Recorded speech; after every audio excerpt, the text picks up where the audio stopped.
Boa noite, queridos irmãos, sejam muito bem-vindos à casa de Nair e Pedro. Essa casa que é um celeiro de amor e que traz para todos nós a possibilidade de caminharmos nessa doutrina, de vivermos ensinamentos importantes e vão dar o norte à nossa vida. Estamos agradecidos por todos que estão aqui e vamos, de alguma forma, tentar nos concentrarmos e absorvermos tudo aquilo que for dito.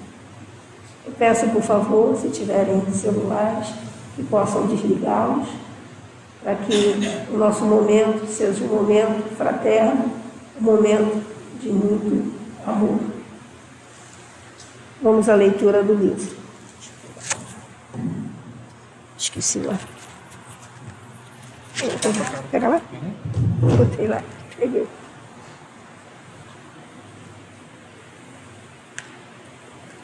Obrigada.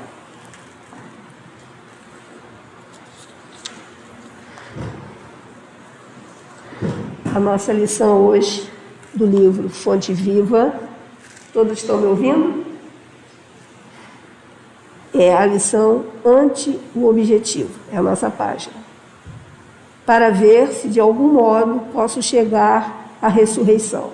Paulo aos Filipenses, capítulo 3, versículo 11. Alcançaremos o alvo que mantemos em mira. O avarento sonha com tesouros amoedados e chega ao cofre forte.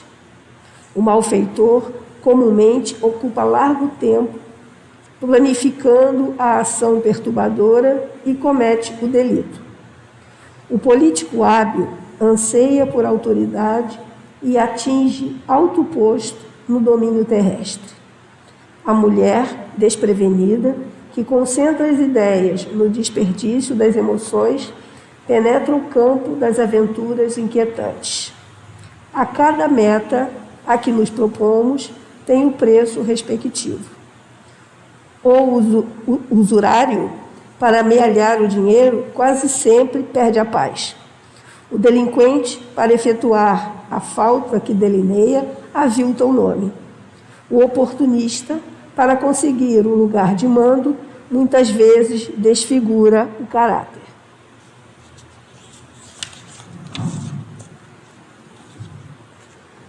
A mulher desajuizada, para alcançar fantasiosos prazeres, abdica habitualmente o direito de ser feliz. Se impostos tão pesados são exigidos na terra aos que perseguem resultados puramente inferiores, que atributos pagará o espírito que se candidata à glória na vida eterna? O Mestre, na cruz, é a resposta para todos os que procuram a sublimidade da ressurreição. Contemplando esse alvo, soube Paulo buscá-lo em meio a incompreensões, açoites, aflições e pedradas, servindo constantemente em nome do Senhor. Se desejas, por sua vez, chegar ao mesmo destino, centraliza as aspirações no objetivo santificante e segue com valoroso esforço na conquista do eterno prêmio.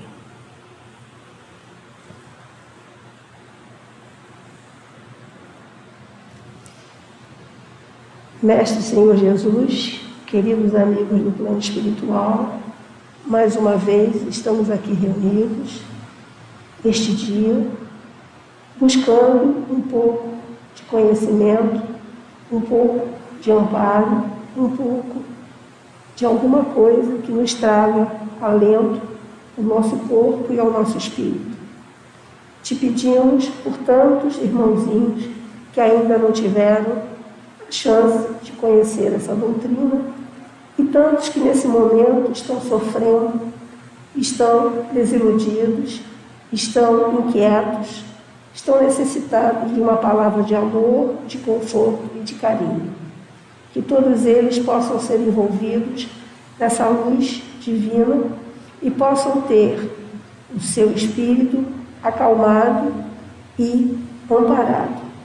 Te agradecemos por estarmos aqui E te pedimos que esteja conosco, que esteja sempre amparando esta casa, fazendo dela um porto seguro em que todos nós possamos buscar o alento necessário. Te agradecemos por essa noite e te pedimos que possamos ficar em paz durante toda a nossa reunião. Obrigado por tudo, graças a Deus. Bom, vou passar a palavra agora para o Leco, que vai ser o nosso palestrante da noite. Obrigado.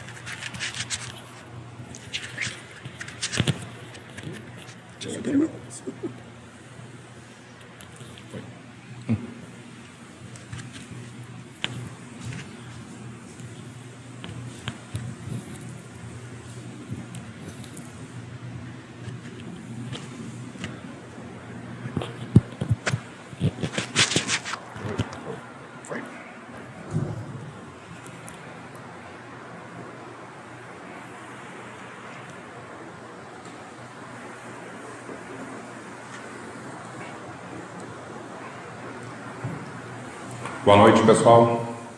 O silêncio não foi proposital, tá? Eu estava enrolado mesmo ali. Hoje, antes da gente começar, queria passar uns recados. Avisar que domingo não teremos reunião pública, porque é carnaval, e na segunda também. A gente volta só na quinta-feira, tá bom? Essa quinta-feira agora temos reunião pública, mas domingo e na segunda não teremos. E estamos aqui presencialmente, todo mundo sabe já que o centro retornou com as suas reuniões públicas de segunda-feira, 8 horas da noite, quinta-feira, 3 da tarde e domingo, 9h30 da manhã, tá bom? E também temos ao vivo sempre segunda-feira, por isso que eu botei hoje a câmera aqui, e hoje eu estou de DJ, estou fazendo ao vivo, estou falando, vamos ver se dá certo, porque de vez em quando eu tenho que ficar de olho aqui para ver se a conexão caiu. Tá?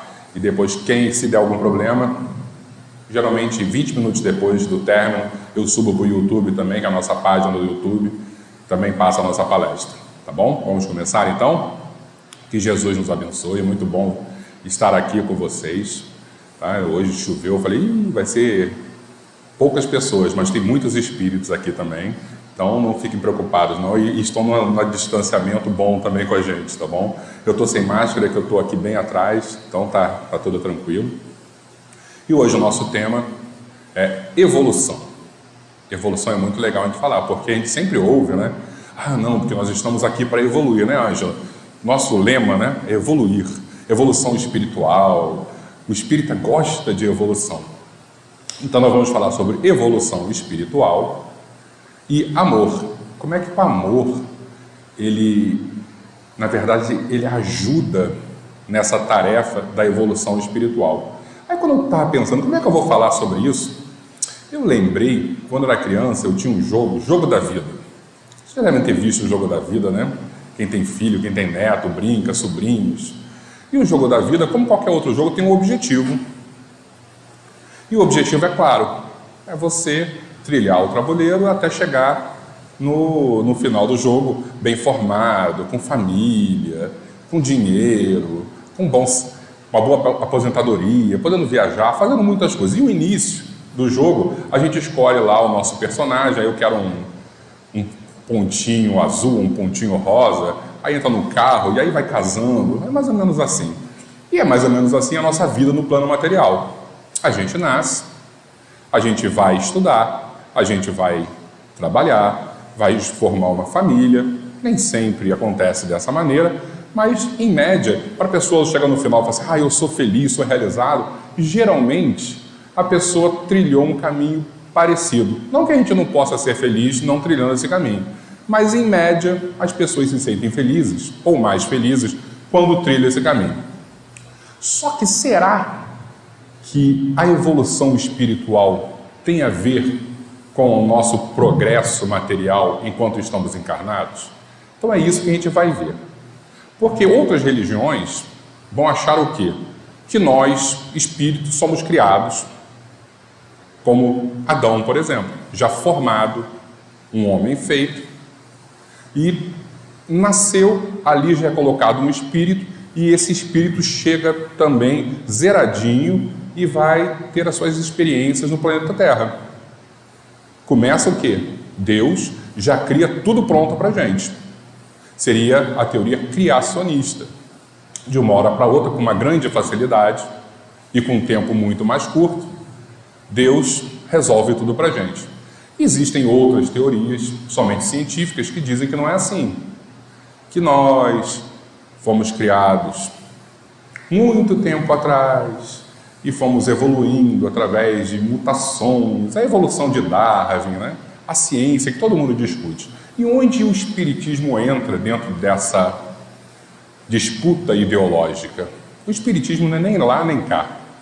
Porque o espiritismo, através dos espíritos, então não é da minha cabeça, não, porque alguém falou, não. Os espíritos vêm e se comunicaram, seja através de Kardec, seja através das obras complementares que surgiram com Chico Xavier, com Divaldo. Eles não falam que foi um Adão, ou que a evolução natural por si só resolve tudo.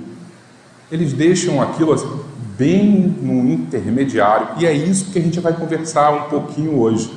Como nós fomos criados e como nós chegamos a seres de hoje em dia e qual o nosso objetivo. Assim como o objetivo do jogo da vida, qual o objetivo do espírito?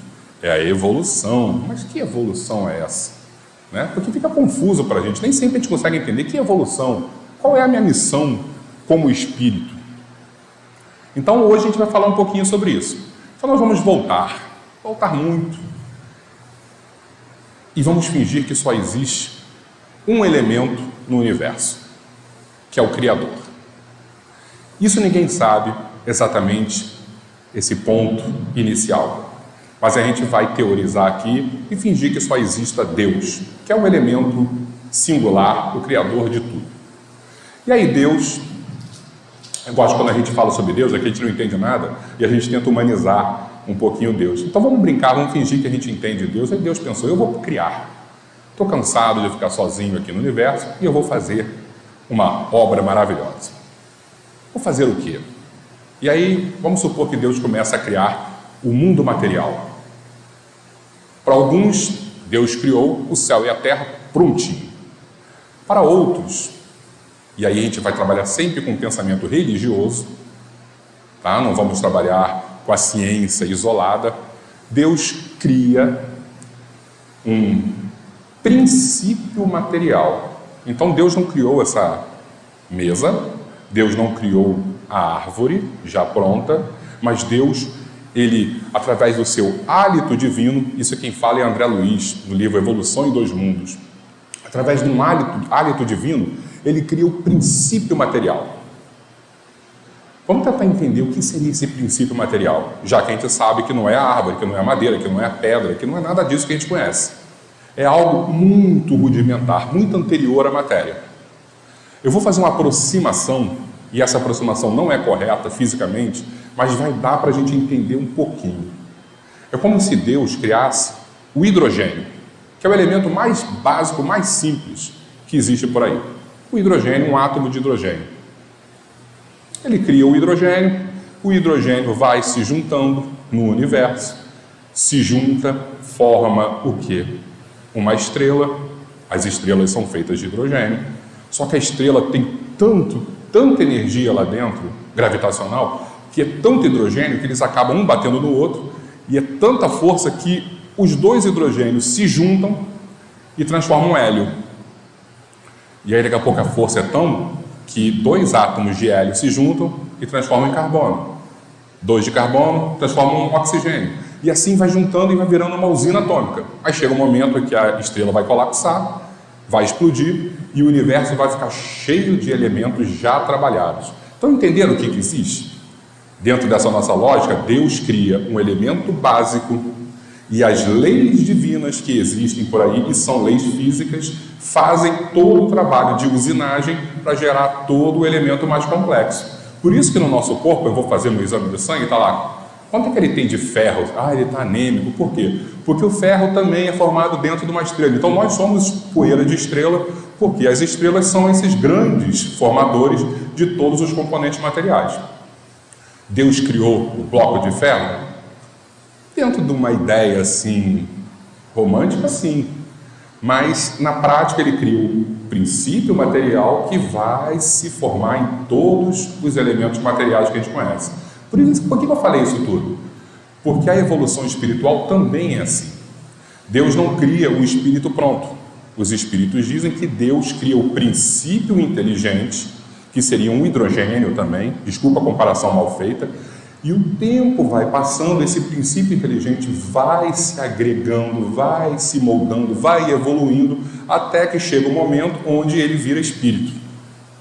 Então Deus não cria um espírito prontinho, ele cria o princípio inteligente, ele não cria a matéria prontinha, ele cria o princípio material e as leis físicas que vão moldando isso. Então, vamos supor que Deus cria uma nuvem chamada princípio inteligente, e que não existe uma individualidade. É como se fosse uma massa de pão, e que a individualidade vai ser o pão francês que vai sair dali. Por enquanto é só uma massa que não tem nenhum indivíduo ali dentro ainda formado. Então, essa massa, essa nuvem de princípios inteligentes, vai ter contato com a matéria e vai ter que vir para a Terra ou para algum outro planeta materializado.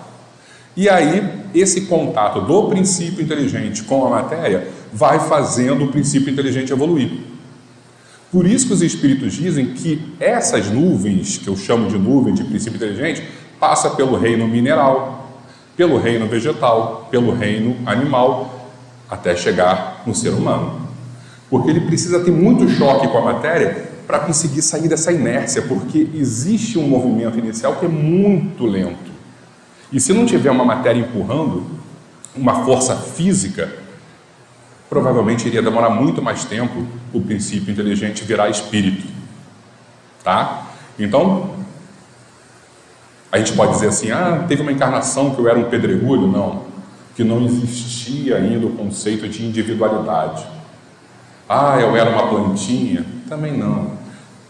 Eu era um animal mais evoluído. Aí a gente já começa até teorizar que sim. Mas os próprios espíritos dizem que existe um momento da criação, até um momento da criação, que a gente não lembra.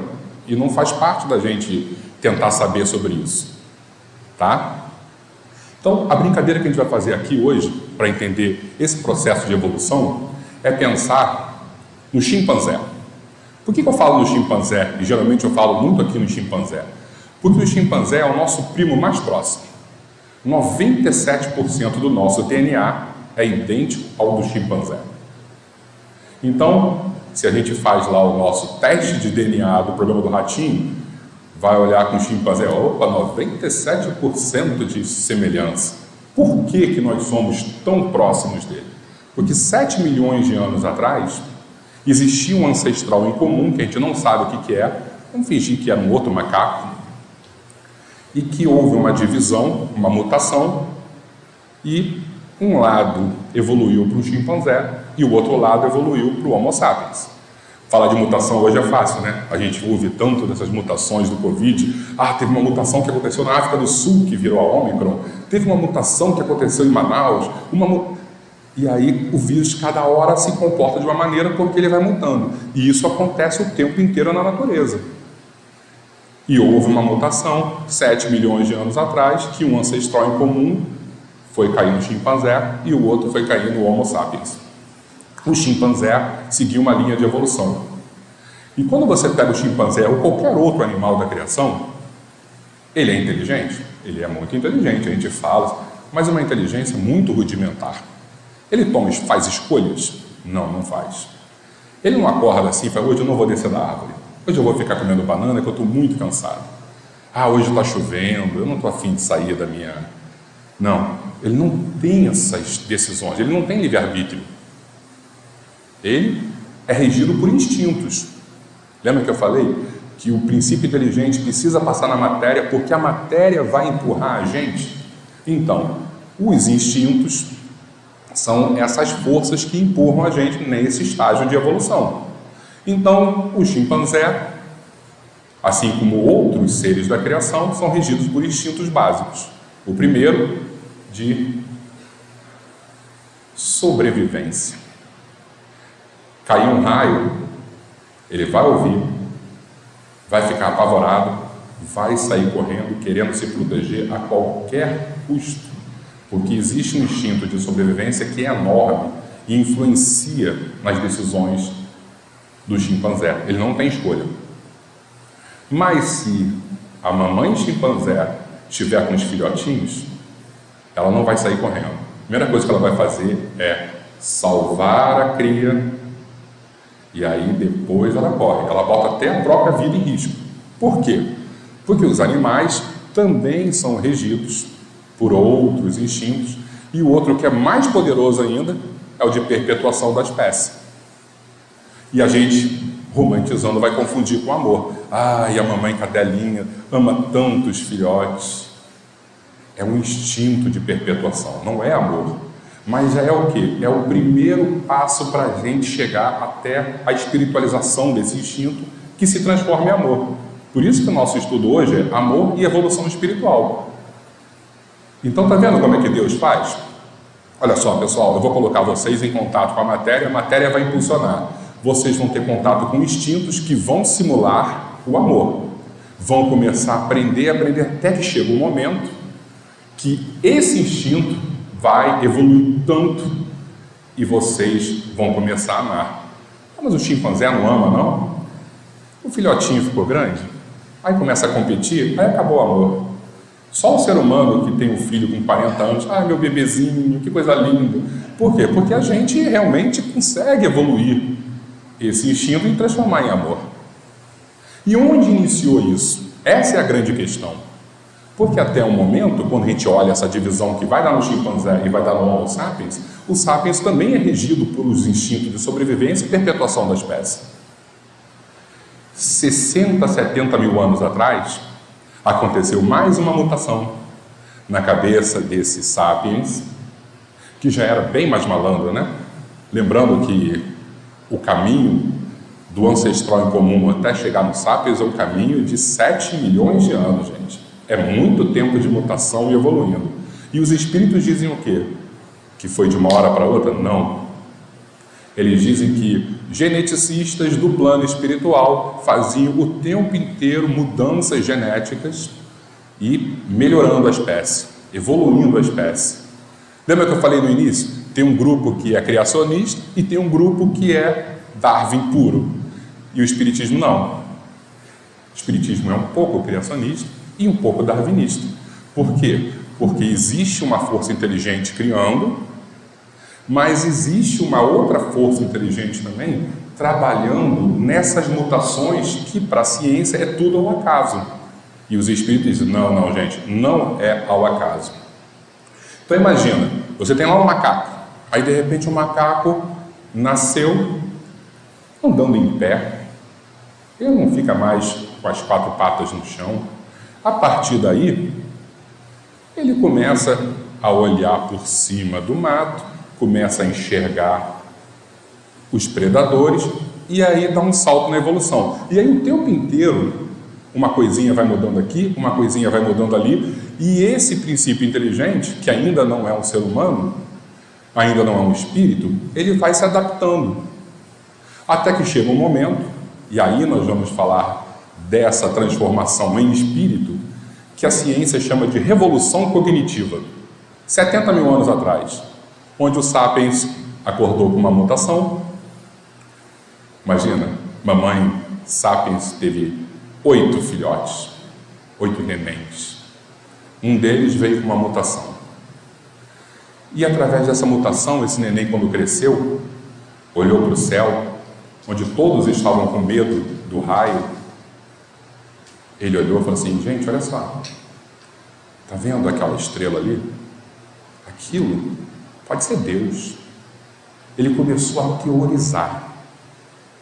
Ele começou a esquecer que era só regido pelos instintos, por questões objetivas, e começa a subjetivar a vida, teorizar, filosofar. De onde eu vim, hein? Para onde nós vamos? E a partir dessas mutações, vão dando escolhas para ele. Agora ele pode falar assim: hoje eu não vou fazer nada. Hoje eu vou ficar aqui, acender a fogueira e fazer só um churrasquinho, porque eu estou muito cansado. Coisa que nenhum outro animal pode fazer. Ele começou a criar grupos dentro do clã dele. Agora você é o mais evoluído, não pela força, mas porque você é o nosso xamã, você é o nosso contato com a divindade. Está entendendo que uma mutação, que a ciência diz que é o acaso, faz com que o Homo sapiens vire mais sábio ainda? Só que o livre-arbítrio que nos foi dado é mil maravilhas? Não. É ótimo, nos liberta, mas nos dá escolhas. E o fato de nos dar escolhas é extremamente complicado. Por quê? Porque essas escolhas são respeitadas pela espiritualidade. Imagina, até o Sapiens ter o livre-arbítrio, através de tudo isso que a gente falou aqui, foram 4,5 bilhões de anos de evolução no planeta. Para transformar o princípio inteligente em espírito. E aí chega uma hora e fala assim: não, peraí. Estão fazendo muita bobagem, vamos interferir nas escolhas dele. É muito caro para a espiritualidade o nosso livre-arbítrio. Então existe um respeito gigantesco por isso. Por isso que a gente não consegue entender, né? Como é que Deus deixou acontecer isso com aquele povo? Porque eles permitem que a gente execute o nosso livre-arbítrio. Porque demorou muito. E é isso que nos diferencia dos outros seres da criação. Esse nosso poder de escolha. E aí a gente vai continuando a evolução, né, através de novas decisões. Agora eu teorizo, agora eu enxergo Deus em todos os lugares. E aí eu começo a desenvolver também aquele instinto de perpetuação da espécie em cima de valores que a gente já começa a enxergar amor. Como eu falei, está ficando mais velho, o filho é o meu bebezão, defendendo todo um grupo. E aí, uma hora para outra, a gente enxerga o homem não mais egocêntrico, porque o egocentrismo é, acho que, a algema do instinto de sobrevivência, né? Não, tudo é meu, eu sou o mais importante e vem tudo para mim. Por isso que os espíritos falam assim: o maior dos problemas é o egoísmo. Por quê? Porque o egoísmo é a extensão do instinto básico. E o que nos liberta é o amor. E por quê? Porque o amor é a ruptura com esse olhar para o próprio umbigo ou só para o meu grupinho, da minha família. Porque a máfia também ama, não ama? Será que realmente ama? Ou é instinto de perpetuação da espécie? Quando a gente extrapola o sentimento do amor, eu não estou mais preocupado. Não, ele é meu filho, ele merece mais, eu mereço mais porque... Não, acabou isso. Amor é não ter fronteiras, e isso não existe na natureza, isso é humano. Então, dentro do nosso trabalho de hoje, o que a gente precisa entender? Que a missão do espírito, e quando eu digo espírito, não estou falando do espírita, é muito mais amplo, somos nós, como entidade espiritual, é romper com toda aquela crueza dos primeiros sentimentos, das primeiras forças que nos impulsionam. É a gente extrapolar as relações humanas que são de amor, e isso vai chegar sempre em Jesus, sempre. Porque quando você pega Jesus, de repente, Jesus, olha só, tua mãe e teus irmãos estão aqui fora. Quem é minha mãe e quem são meus irmãos? Entendeu? Ele não está falando assim, existe uma famíliazinha minha aqui. Todo mundo aqui é da mesma família. Ele está sendo completamente disruptivo, completamente. Quando você vê ele dando a vida pelo aquele povo, o que ele está fazendo? Olha, eu não tenho mais instinto de sobrevivência. Eu estou dando a minha vida por vocês. Isso é muito claro para a gente. Ele vê a coletividade sendo muito maior do que o indivíduo. Aí eu entro no metrô, a porta abre, está todo mundo saindo, eu vejo um lugar vazio ali, eu falei, que se dane, eu não estou preocupado se o pessoal primeiro vai sair, eu vou sentar ali. E aí parece que aquela batalha de 300 de Esparta, quem está querendo sair, quem está querendo entrar, por quê? Porque a gente não conseguiu ainda, nos mínimos detalhes, enxergar que o coletivo é superior ao indivíduo. Por isso que a gente vê corrupção, por isso que a gente vê diversos problemas sérios, porque o meu olhar não está no olhar da comunidade. O meu olhar é meu grupinho. Por isso que a gente vê religiões que se juntam para atacar outra religião. Por quê? Porque eu tenho um grupo que é o escolhido, é um grupo tocado pelo Deus, eu sou o povo de Deus. Como assim povo de Deus? Eu não sou povo de Deus? Porque eu sou outra religião? Porque eu não acredito em Deus? E a gente está sempre, de alguma forma, pensando lá atrás como bicho. E a evolução espiritual é espiritualizar. E espiritualizar é romper com tudo o que nos vincula aos instintos básicos. E aí você olha Gandhi, como é que Gandhi vai resolver um problema? Eu vou fazer jejum. Ele rompe com o instinto básico de alimentação. Eu vou meditar. Eu não quero mais ficar em contato com algumas questões materiais. Eu vou transcender. Então os grandes santos, os grandes seres moralizados da Terra, quando a gente enxerga, eles estão sempre em conflito com a matéria. Porque o objetivo final é angelitude. E angelitude é, eu não tenho mais contato com a matéria. Por isso que os espíritos falam, seja bom, faça isso, faça aquilo. E cuidado, no final das contas, porque a gente vai morrer e não vai desencarnar. O que significa desencarnar? É a gente romper com toda essa paixão que a gente tem pelo mundo material. E aí eu desencarno, eu tenho saudades do meu carro. Ai meu Deus, lembro uma vez eu estava numa obra, e aí eu falei, eu não posso morrer agora, porque eu não terminei a obra ainda. Imagina, eu não vou saber como é que ficou o quarto do meu filho, que eu estava fazendo um quarto para ele. Olha que pensamento mais de estou preso ao mundo material. E aí quantas vezes as pessoas desencarnam, mas olha só, eu deixei uma fortuna para minha família e tem alguém agora entrando para pegar o dinheiro, e aí você está preocupado com as questões do mundo material. Por quê? Olha só, gente, acabou, agora eu estou no plano espiritual. Não, mas a gente ainda está lá preso.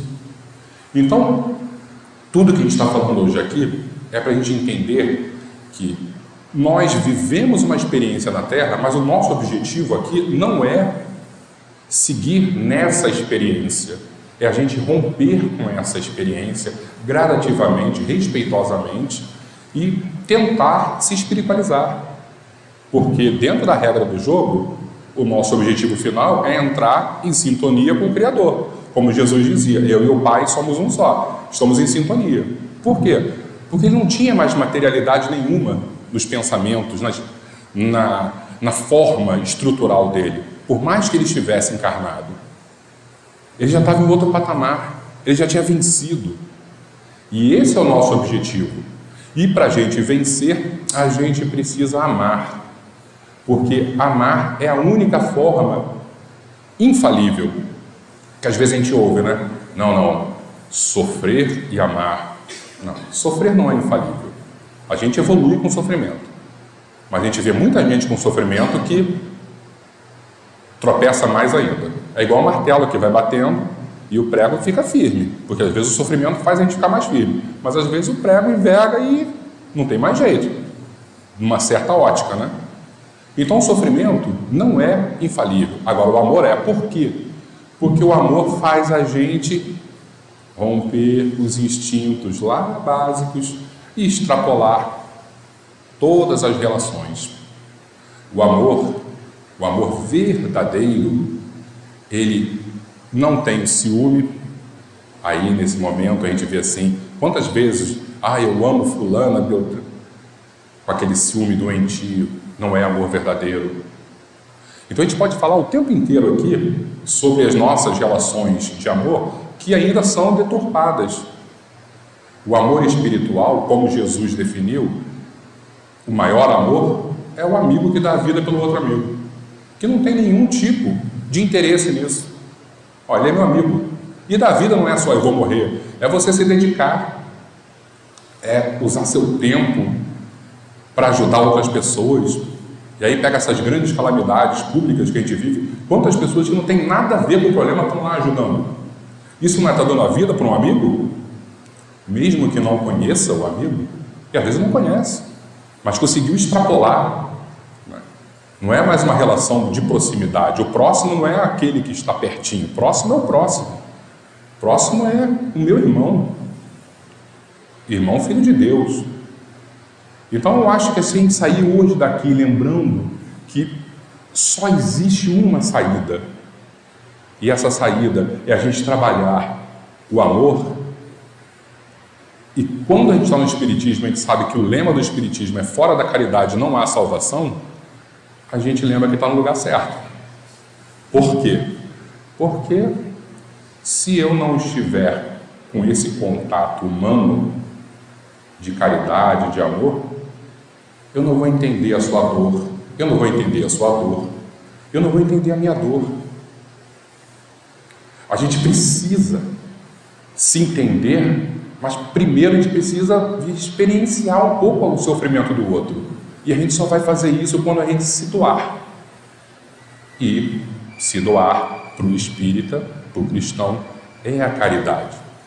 Então, quando a gente pensa assim, amor e evolução espiritual, é caridade, gente. É de alguma maneira a gente tentar ajudar os outros sem se preocupar com o que vou receber em retorno. Eu vou para o céu, eu vou para nosso lar, eu vou passar menos tempo no umbral. Não é essa questão. É a gente. E aí eu nunca vou esquecer, porque eu devia ter, deixa eu ver, uns 20 anos, sei lá. Aí eu estava aqui, aí uma mãezinha, ela comentou que tinha perdido o filho.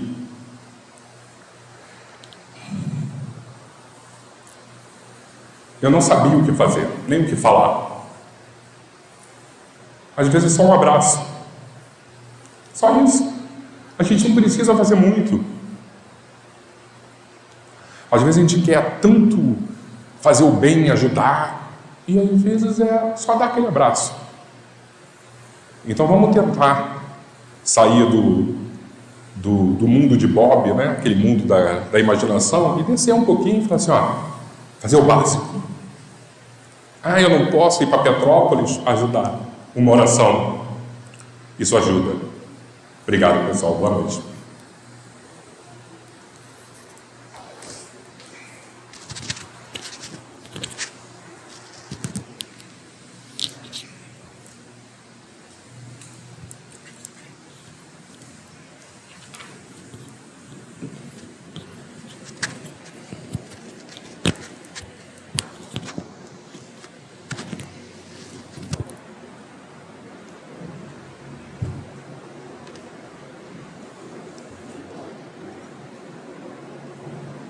Em uma noite em que a lua brilhava, transferindo a todos que passavam e a admiravam uma certa mensagem de alegria, de paz e de júbilo.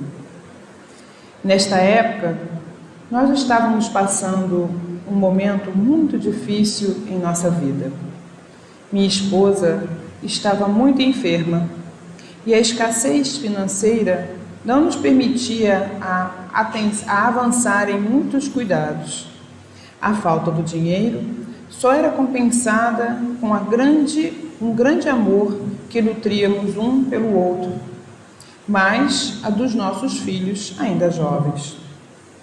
Eu precisava trabalhar e trabalhava cobrindo um plantão noturno em uma fábrica que funcionava 24 horas por dia. e ficava aos cuidados de meus filhos, em parte, o cuidar de minha esposa. Uma noite, como esta que lhes falei, um de meus filhos me procurou na fábrica, muito aflito. Minha esposa precisava da minha atenção. Ela já não estava bem.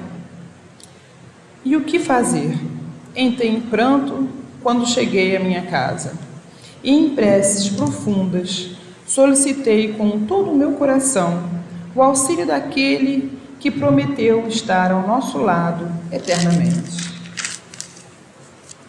Mestre de pleno amor, médico dos médicos, apenas ele poderia me ouvir e, sabendo de seu consolo, procurava a harmonia diante do momento que eu já esperava da morte de minha esposa. Nesse instante, bateu à minha porta alguém e meu filho mais velho foi atender. Um rapaz que eu não conhecia adiantou ao meu quarto e solicitou permissão para se aproximar e medicar minha esposa.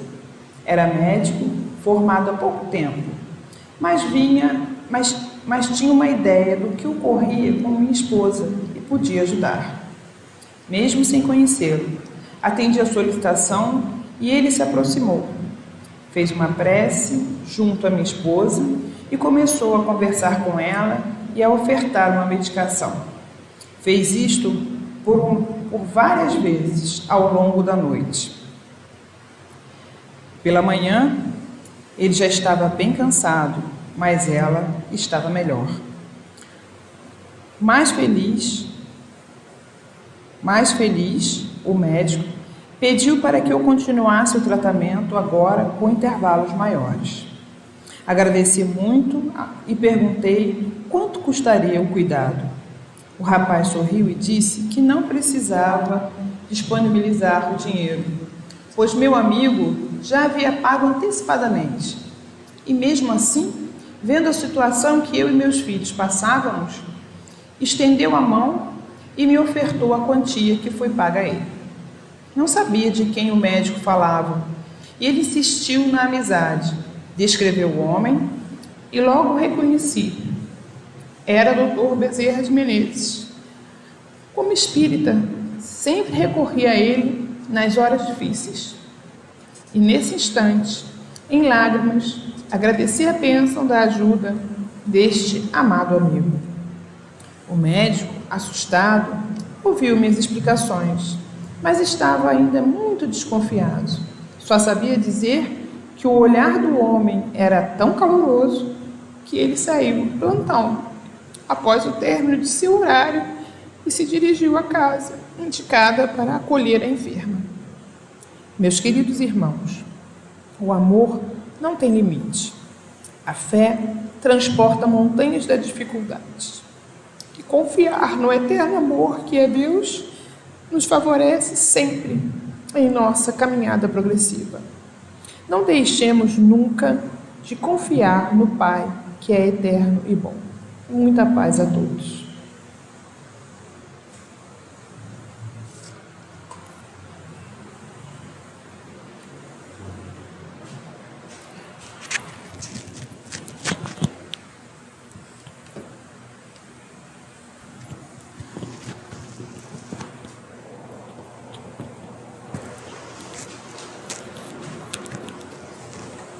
Queridos irmãos, tivemos hoje uma noite de grande ensinamento. Sairemos daqui, acredito eu, pensando em tudo aquilo que aqui foi dito, refletindo nas palavras que aqui foram ditas e, de alguma forma, tentando incorporar tudo isso ao nosso espírito, ao nosso ser, para que nós possamos caminhar dentro desse amor.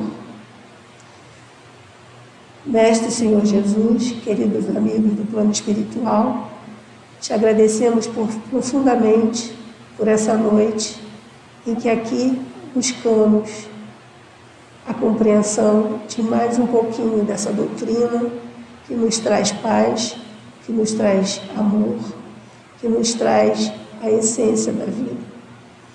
Te agradecemos, te pedimos que esteja conosco sempre, que nós possamos ter as nossas mentes iluminadas, nosso coração aberto, para que nós possamos transmitir ao nosso irmãozinho tudo de bom, toda a paz e todo o amor que ele precisar.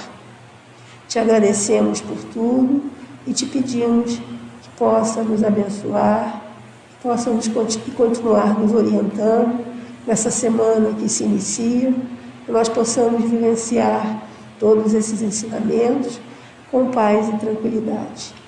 Graças a Deus por tudo, que nós possamos passar agora para o outro momento, que é o momento do passe. Te agradecemos profundamente por tudo. Graças a Deus.